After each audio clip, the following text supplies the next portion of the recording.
Assalamualaikum warahmatullahi wabarakatuh. Perkenalkan, saya Pikir Pari dan teman saya. Dan saya Ahmad Febrianto.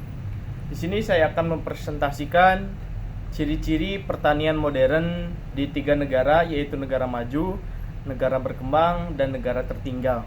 Selain ciri-ciri pertanian modern, saya juga akan memaparkan tugas kita yang pertama, yaitu tentang mengapa pertanian bisa maju di negara maju berkembang, dan juga mengapa di negara tertinggal pertanian belum maju. Baik, langsung saja ke videonya. Kita lihat 3, 2, 1. Halo semuanya, pada kesempatan kali ini kita akan membahas topik yang sangat menarik, yaitu ciri-ciri pertanian modern di negara maju dengan fokus pada negara Australia. Sebagai salah satu negara dengan sektor pertanian yang sangat maju, Australia memberikan contoh yang nyata bagaimana teknologi inovasi diterapkan untuk mendukung pertanian berkelanjutan, efisien, dan produktif. Adapun ciri pertama dari penerapan teknologi yang tinggi. Ciri utama pertanian modern di Australia adalah penggunaan teknologi yang canggih.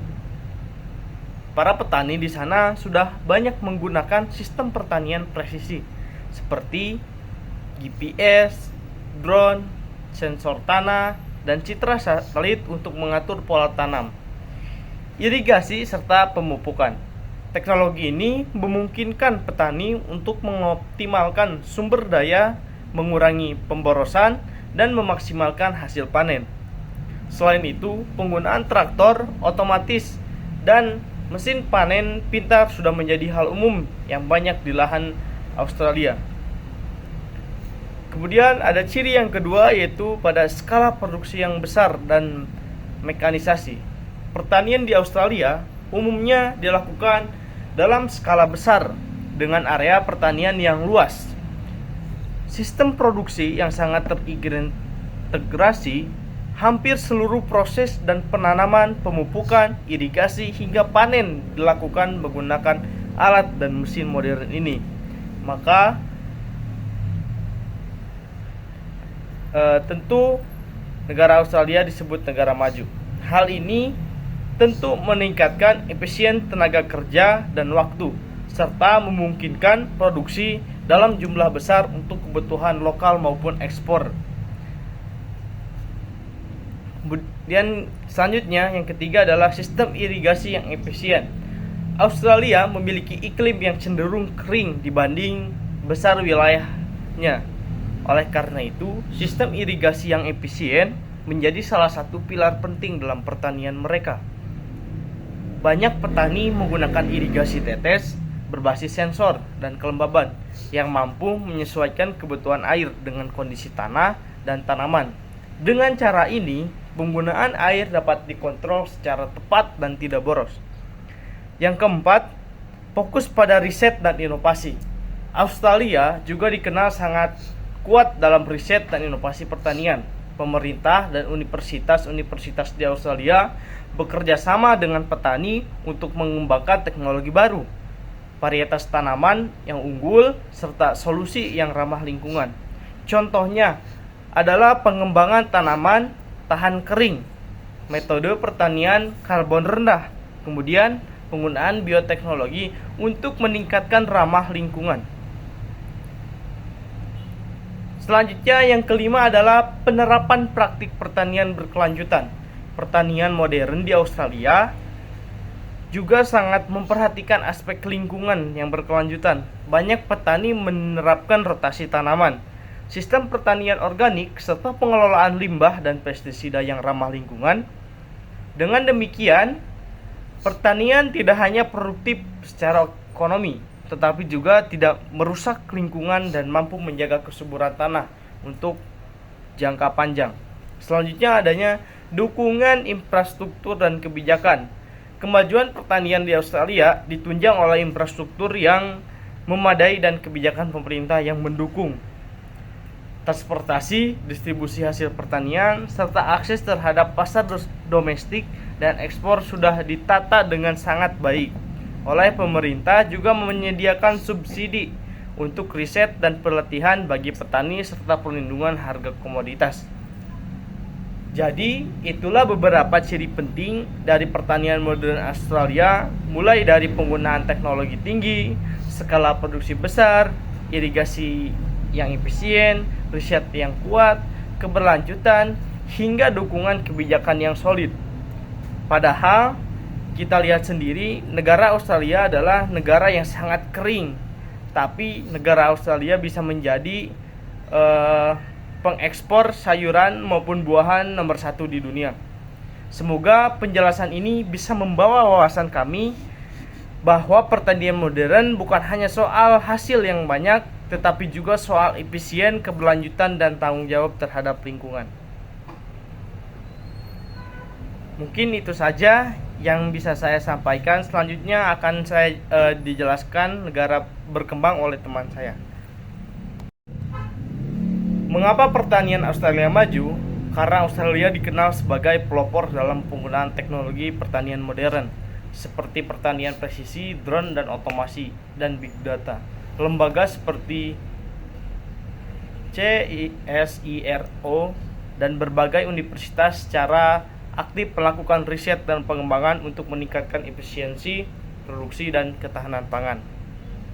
Yang kedua, mengapa negara Australia pertaniannya maju, yaitu pemerintah Australia memberikan dukungan kebijakan yang kuat dalam bentuk subsidi riset, perlindungan terhadap biosecurity, dan regulasi yang mendukung ekspor hasil pertanian. Yang ketiga, Australia memiliki lahan pertanian yang luas dengan sistem manajemen berbasis dan teknologi. Sistem ini memungkinkan pertanian dilakukan secara efisien dalam skala besar, terutama di sektor gandum, daging sapi, dan wool. Kemudian, komoditas yang tersedia di pertanian Australia yaitu yang pertama ada 1 gandum, yang kedua ada barley, yang ketiga adalah tebu, dan yang keempat ada buah-buahan dengan berbagai jenis buahan yaitu jeruk, apel, pisang, anggur, Victoria dan Tasmania, cherry, dan sebagainya. Kemudian yang kelima ada sayur-sayuran yaitu adalah wortel, kentang, kubis, cabai, dan lain-lain. Ciri-ciri pertanian modern di negara berkembang yaitu adalah negara Maroko. Pada kesempatan kali ini kita akan membahas salah satu topik paling penting dalam dunia pertanian, yaitu ciri-ciri pertanian modern di negara berkembang, yaitu adalah negara Maroko. Sebagai negara berkembang di kawasan Afrika Utara, Maroko telah melakukan berbagai transformasi dalam sektor pertanian. Di antaranya yaitu yang pertama, Maroko merupakan salah satu negara berkembang yang sektor pertaniannya memiliki peran penting dalam perekonomian nasional. Sekitar 40% penduduk Maroko bekerja di sektor pertanian dan kontribusinya terhadap PDB juga cukup signifikan.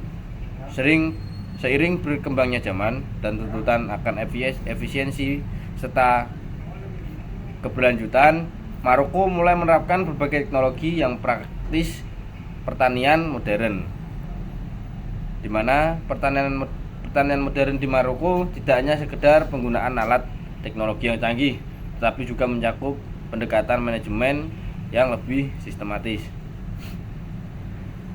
Ciri pertama dari pertanian modern di Maroko yaitu penggunaan teknologi irigasi yang lebih efisien, khususnya yaitu adalah salah satunya drip irrigation atau irigasi tetes.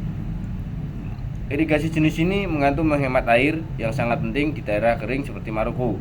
Pemerintah juga mendorong petani untuk menggunakan sistem ini melalui program Green Maroko Plan yang bertujuan untuk meningkatkan produktivitas sekaligus menjaga sumber daya alam. Ciri kedua yaitu penggunaan varietas unggul dan benih hasil rekayasa genetik yang tahan terhadap kekeringan dan hama. Benih-benih ini membantu meningkatkan hasil panen meski dalam kondisi iklim yang kurang ideal. Program penelitian pertanian di Maroko juga mulai mengembangkan benih lokal yang lebih adaptif terhadap iklim semi arid yang menjadi ciri wilayah negara Maroko tersebut. Untuk yang ketiga yaitu sistem pertanian di Maroko mulai memanfaatkan adanya teknologi mekanisasi seperti traktor, alat pemanen otomatis, dan juga alat pemrosesan hasil panen. Hal ini membantu mempercepat pekerjaan, mengurangi ketergantungan pada tenaga kerja manual, serta meningkatkan efisiensi waktu dan juga biaya. Mekanisasi ini banyak terlihat di wilayah daratan rendah dan daratan dengan lahan pertanian yang luas. Yang keempat yaitu petani Maroko mulai menerapkan sistem pertanian berbasis data atau bisa dikenal dengan smart farming. Smart farming ini melibatkan penggunaan sensor tanah, drone untuk pemetaan pemantauan tanaman, serta perangkat lunak untuk manajemen lahan. Meski penerapannya belum masif di semua daerah, namun teknologi ini terus diperkenalkan dan mulai berkembang melalui kerjasama dengan instansi internasional dan juga instansi swasta. Ciri yang keenam yaitu adanya integrasi antara peternakan dan pertanian, di mana limbah pertanian digunakan sebagai pakan ternak dan kotoran ternak diolah menjadi pupuk organik. Hal tersebut menjadi bentuk pertanian berkelanjutan yang ramah lingkungan dan mulai banyak diterapkan di kawasan pedesaan. Pertanian terpadu seperti ini dapat menekan biaya operasional dan juga meningkatkan pendapatan para petani. Tidak hanya dalam aspek teknis, pertanian modern di Maroko juga ditandai dengan adanya pembinaan dan pelatihan petani secara berkala. Pemerintah dan lembaga swadaya masyarakat aktif memberikan pelatihan mengenai cara bertani yang lebih efisien dan ramah lingkungan. Hal tersebut penting untuk mengubah pola pikir petani yang awalnya tradisional menjadi petani yang adaptif dan modern sesuai perkembangan zaman.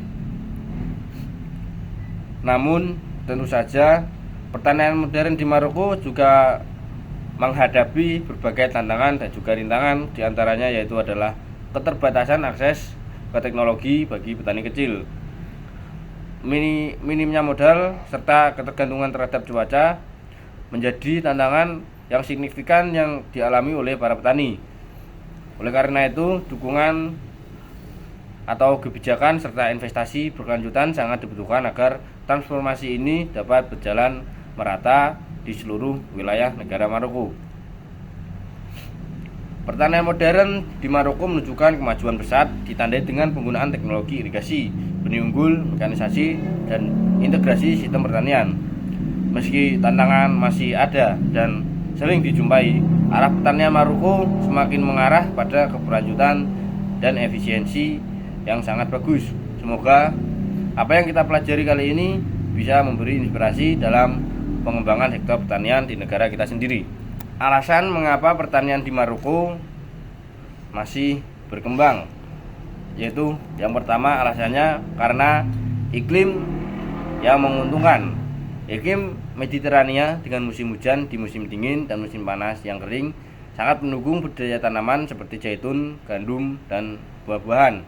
Yang kedua yaitu proyek irigasi nasional. Pemerintah Maroko telah melakukan investasi besar dalam pengembangan sistem irigasi seperti proyek Plan Maroc Vert, di mana proyek tersebut bertujuan untuk meningkatkan produktivitas dan ketahanan pangan serta ekspor yang kuat ke Uni Eropa, karena letak geografis yang strategis membuat Maroko menjadi pemasok utama buah dan sayur segar ke negara Eropa. Sementara itu, komoditas pertanian utama di Maroko yaitu ada tanaman pangan. Tanaman pangan ini seperti gandum dan jelai atau barley. Yang kedua yaitu jagung. Jagung ini dimanfaatkan untuk pakan ternak dan juga konsumsi masyarakat. Serta buah-buahan juga menjadi komoditas pertanian di Maroko seperti buah jeruk, buah zaitun, buah anggur, dan juga semangka dan melon. Serta komoditas lain yaitu adalah sayur-sayuran seperti tomat, kentang, wortel, bawang, paprika, dan juga kacang polong serta buncis. Ciri-ciri pertanian modern di negara terbelakang atau negara yang belum berkembang, yaitu adalah kita mengambil contoh negara Guinea. Pertanian di Guinea menjadi sumber kehidupan utama bagi sekitar 10% penduduk negara Guinea. Namun, sebagian besar praktek pertanian masih bersifat tradisional, mengandalkan tenaga kerja manusia dan alat yang sederhana. Kondisi lahan pertanian sebagian besar tidak diolah secara maksimal, irigasi terbatas, dan ketergantungan pada curah hujan yang masih sangat tinggi. Meskipun demikian, perlahan-lahan Guinea mulai mengadopsi beberapa praktik pertanian modern untuk meningkatkan produktivitas dan ketahanan pangan. Hal ini terlihat dari munculnya program-program pemerintah dan bantuan internasional yang mendorong penggunaan teknologi dan pendekatan baru dalam sektor pertanian. Ciri-ciri pertanian modern di Guinea yaitu yang pertama, penggunaan benih unggul dan penerapan pupuk modern. Beberapa petani mulai menggunakan benih unggul hasil rekayasa genetik yang tahan terhadap hama dan penyakit. Pupuk kimia dan organik juga mulai digunakan untuk meningkatkan hasil panen, walau aksesnya masih terbatas di daerah pedesaan. Yang kedua yaitu penerapan sistem irigasi sederhana. Ciri-ciri pertanian modern di negara tertinggal, dan kita mengambil contoh negara Guinea. Pertanian di negara Guinea menjadi sumber penghidupan utama bagi sekitar 70% penduduk negara tersebut. Namun, sebagian besar praktek pertanian masih bersifat tradisional, mengandalkan tenaga kerja manusia dan juga mengandalkan alat sederhana. Lahan pertanian sebagian besar tidak diolah secara optimal, irigasi juga terbatas, dan ketergantungan pada curah hujan yang masih sangat tinggi. Meskipun demikian, perlahan-lahan Guinea mulai mengadopsi beberapa praktik pertanian modern untuk meningkatkan produktivitas dan ketahanan pangan. Hal ini terlihat dari munculnya program-program pemerintah dan juga bantuan internasional yang mendorong penggunaan teknologi dan juga pendekatan baru dalam sektor pertanian. Ciri-ciri pertanian modern di Guinea yaitu yang pertama, penggunaan benih unggul dan juga pupuk modern. Di beberapa penerapannya, petani mulai menggunakan benih unggul hasil rekayasa genetik yang tahan terhadap hama dan penyakit. Dan juga pupuk kimia serta organik juga mulai digunakan untuk meningkatkan hasil panen, walau aksesnya masih terbatas di daerah pedesaan. Yang kedua yaitu penerapan sistem irigasi sederhana. Meskipun mayoritas lahan masih bergantung pada curah hujan atau masih bergantung pada hujan, sistem irigasi sederhana seperti irigasi tetes dan pompa air tenaga surya mulai diperkenalkan di beberapa wilayah. Hal tersebut membantu petani mengurangi resiko gagal panen saat musim kering. Yang ketiga yaitu pelatihan dan penyuluhan pertanian. Pemerintah bekerja sama dengan lembaga donor memberikan pelatihan tentang teknik bercocok tanam yang modern, pengolahan pasca panen, serta manajemen lahan. Hal ini merupakan langkah penting dalam mentransformasikan cara bertani tradisional menjadi lebih efisien. Yang keempat yaitu diversifikasi komoditas. Petani di Guinea mulai diajarkan untuk tidak hanya menanam satu jenis tanaman seperti padi atau jagung, tetapi juga mereka diajarkan untuk melakukan penanaman hortikultura seperti tomat, cabai, dan sayuran yang bernilai jual tinggi guna meningkatkan pendapatan mereka. Yang kelima yaitu digitasi informasi pertanian. Beberapa organisasi internasional telah memperkenalkan aplikasi berbasis SMS yang memberikan informasi cuaca, harga pasar, dan teknik bertani kepada petani di daerah terpencil. Meskipun aksesnya terbatas, ini sudah menunjukkan langkah awal menuju pertanian berbasis data. Perkembangan pertanian modern di Guinea tidak lepas dari tantangan besar, yaitu infrastruktur masih sangat minim, akses terhadap pembiayaan yang sangat terbatas, dan pendidikan petani pun masih rendah. Banyak petani yang belum terbiasa dengan teknologi baru atau bahkan takut mengadopsinya karena khawatir akan kegagalan. Meski begitu, harapan masih selalu ada dengan dukungan internasional, pelatihan berkelanjutan, dan kebijakan pemerintah yang berpihak pada petani kecil. Guinea berpotensi mentransformasi sektor pertaniannya menjadi lebih produktif, berkelanjutan, serta modern di masa yang akan datang. Kenapa pertanian di Guinea masih berkembang atau tertinggal? Pertanian di Guinea masih berkembang atau tertinggal karena berbagai faktor yang menghambat modernisasi sektor ini. Keterbatasan infrastruktur seperti transportasi dan irigasi, serta akses yang minim terhadap teknologi modern menjadi tantangan utama. Selain itu, rendahnya investasi dan kualitas sumber daya manusia juga memperlambat kemajuan pertanian ini. Meskipun memiliki potensi yang besar dengan tanah yang subur, kondisi iklim yang mendukung produksi lokal seperti beras sering kali ini tidak mencukupi kebutuhan nasional, sehingga harus mengandalkan impor. Faktor ekonomi dan tradisi pertanian subsistem dan kebijakan masa lalu yang kurang mendukung turut berkontribusi pada lambatnya perkembangan pertanian di Guinea. Komoditas utama di Guinea ini adalah beras, kopi, nanas, mangga, pisang, kentang, dan tomat. Dengan produksi beras lokal yang seringkali tidak mencukupi kebutuhan domestik.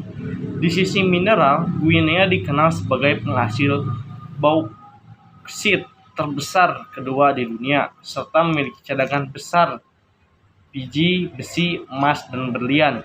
Sektor pertanian memperkerjakan sekitar 75% dari populasi yang merupakan mata pencarian utama bagi rakyat Guinea. Meskipun kaya akan sumber daya alam, perekonomian di Guinea masih sangat bergantung pada pertanian subsisten. Mungkin itu saja yang bisa saya sampaikan dari 3 negara, yaitu negara maju, Australia, kemudian negara berkembang yaitu Maroko, kemudian negara Guinea, negara tertinggal.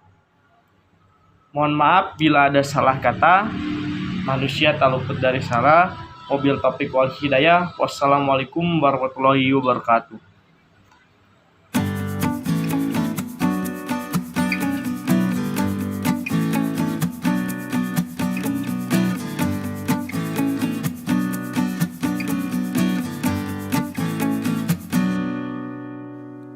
Tomat adalah salah satu jenis sayuran yang paling tinggi tingkat penggunaannya dalam berbagai jenis masakan.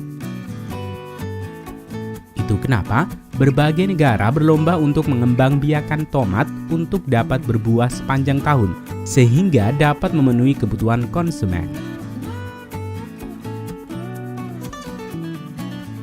Di Belanda dan Inggris contohnya, pertanian tomat di sini dibudidayakan dengan cara hidroponik dan diletakkan di rumah kaca untuk melindungi tanaman tomat dari dingin yang membeku dan panas yang terlalu terik, sehingga pertanian tomat di Belanda dapat memenuhi kebutuhan dalam negeri.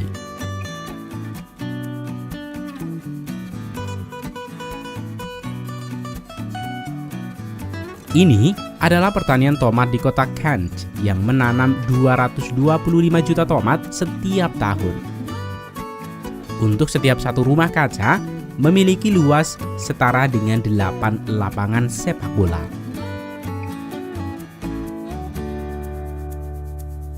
Mari kita kunjungi pertanian tomat hidroponik di rumah kaca di Belanda dan melihat tahapan proses pembuatannya.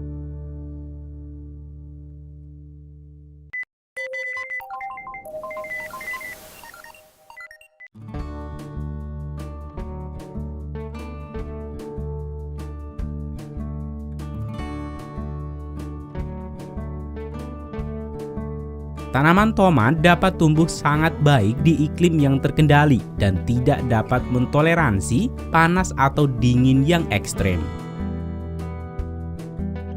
Sehingga rumah kaca ini dibangun untuk menjaga suhu selalu berada pada kisaran 25 derajat Celcius pada siang hari dan 18 derajat Celcius di malam hari. Media tanam yang digunakan tidak menggunakan tanah, melainkan busa rock wool atau spon.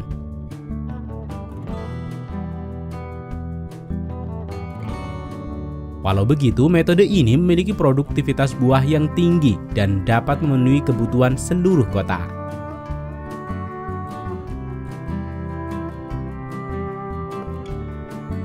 Sehingga tidak mengherankan apabila teknik ini diakui sebagai standar pertanian organik di Eropa.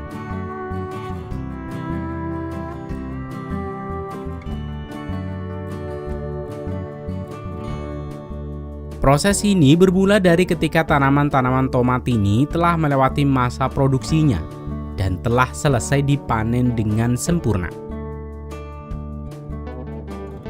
Selanjutnya, para pekerja akan melepas tali-tali penyangga dan memotong batang tomat dari media tanam.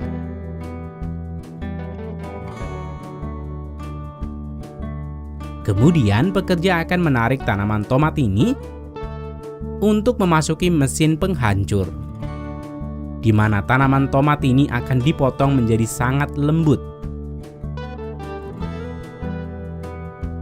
Kemudian dibuang pada bak sampah organik.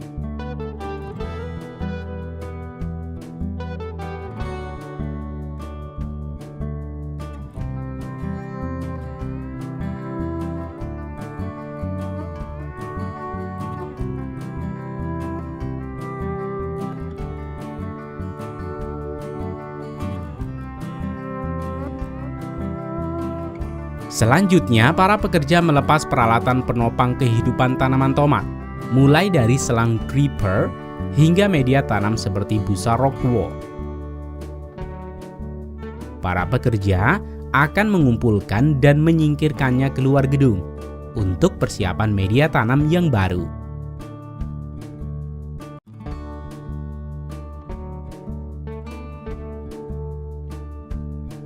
Sebelum media tanam baru dibawa masuk, ruang akan dibersihkan dengan air dan mensterilkannya dari kemungkinan penyakit dari tanaman terdahulu.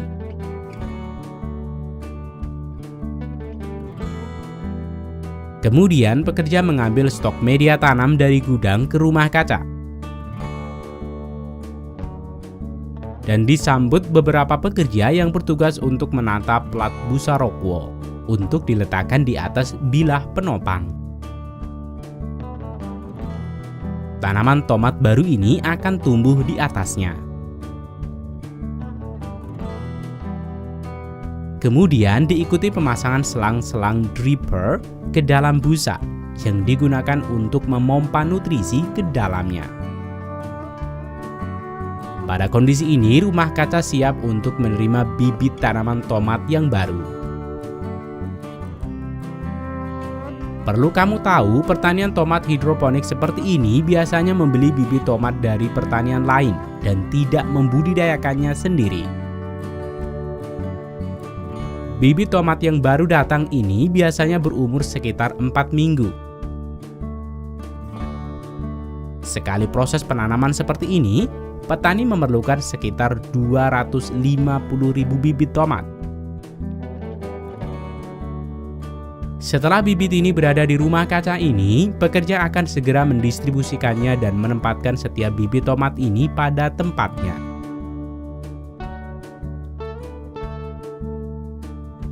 Balok dengan tanaman tomat muda ini akan ditransplantasikan ke dalam lempengan atau busa rock wool. Akar tanaman tomat akan tumbuh dan menembus lempengan dan menyerap nutrisi dari sini. Batang tomat diorientasikan untuk berkembang secara vertikal. Sistem nutrisi diatur oleh komputer. Suhu yang disarankan untuk memproduksi tomat adalah 25 derajat Celcius di siang hari dan 8 derajat Celcius di malam hari. Kemudian pada proses perawatannya, para pekerja akan menggantung batang tomat serta memangkas beberapa dahan yang kurang baik.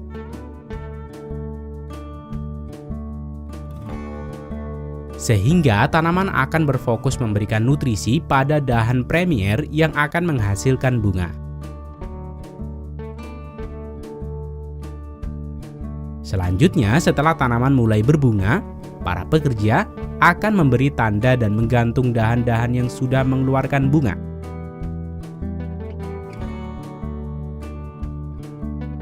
Kemudian, untuk memaksimalkan produktivitas tanaman tomat ini, pekerja akan membawa lebah madu ternak untuk membantu proses penyerbukan di dalam rumah kaca.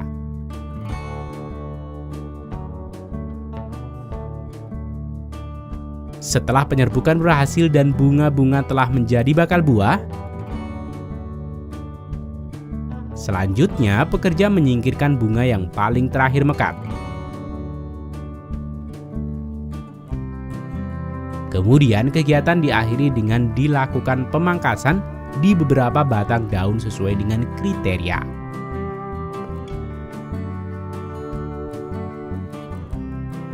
Nutrisi yang digunakan di rumah kaca ini salah satunya adalah memberikan Krista MKP, di mana Krista MKP merupakan pupuk fosfor dan potasium yang cocok diaplikasikan pada hampir seluruh tanaman hortikultura. MKP berbentuk kristal di mana sangat cepat larut pada air. Kemudian nutrisi ini akan disalurkan lewat selang-selang yang sudah terpasang.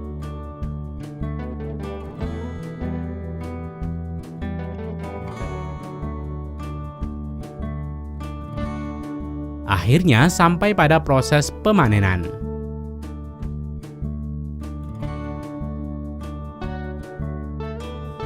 Sejatinya, proses pemanenan ini akan berlangsung cukup lama karena buah tomat tidak akan masak secara bersamaan.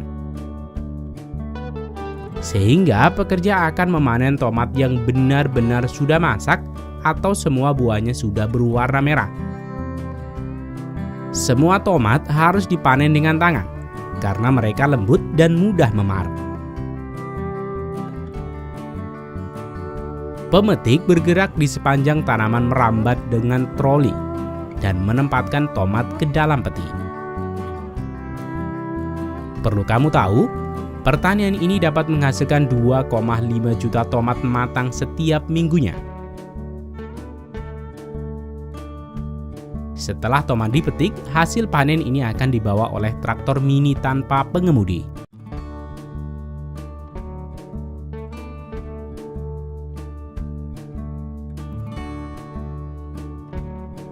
Mereka kemudian dibawa untuk ditimbang, selanjutnya mereka diperiksa kualitas dan kemasan di ruang produksi.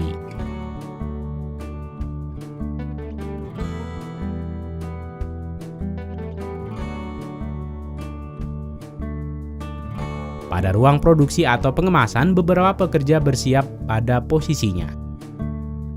Buah tomat ini akan melewati penimbangan, penyortiran, dan berakhir pada pengemasan.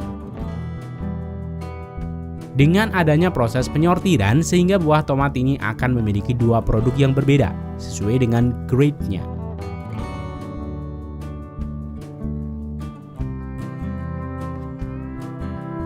Sebelum dimuat ke truk berpendingin dan dibawa ke toko-toko swalayan di Belanda,